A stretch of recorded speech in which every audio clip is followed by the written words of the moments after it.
If you feel anxious or certain about people, especially when you are not in your territory, that might be a social anxiety.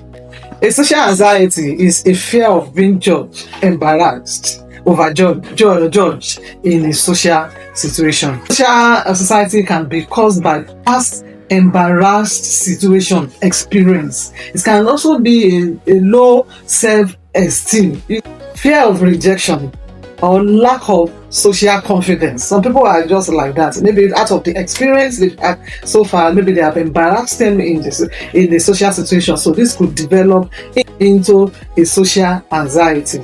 So if you notice some of these signs I want to mention, if you ever notice it, then you should check yourself very well if it is not social anxiety. Some of these signs and symptoms are where you have fear to speak in public or in a groups that is even more than two, or you are avoiding social gathering.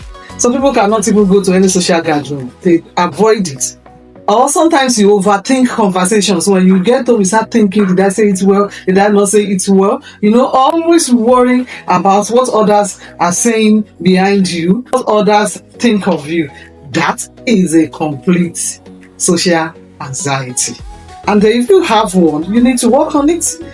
How do you work on it? So I'll be sharing now with you a few of counseling tips that you can use, like a self-therapy.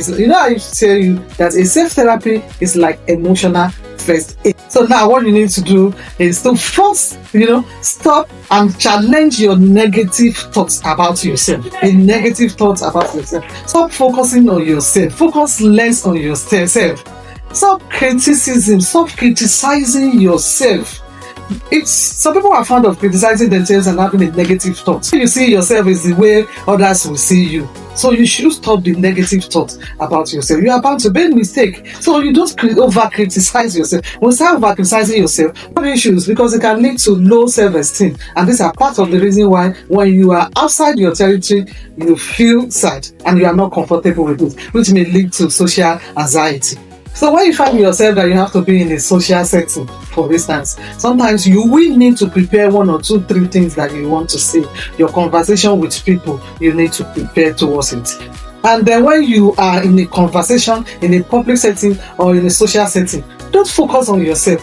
Focus on that of conversation. Focus on what you are discussing with them. Don't focus on yourself. You start focusing on yourself, you start having some kind of feelings. Pay attention to the conversation, not to yourself.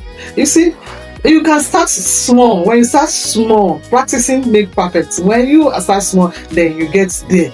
Work on these little tips. You'll be surprised that you will get over social anxiety. A social anxiety can make a simple interactions feel overwhelmed, but with time, you can grow with confidence. So your confidence will surely grow with this practice. Always practice. These are the little tips for a social anxiety. So like, share, and follow for more counseling tips. Thank you.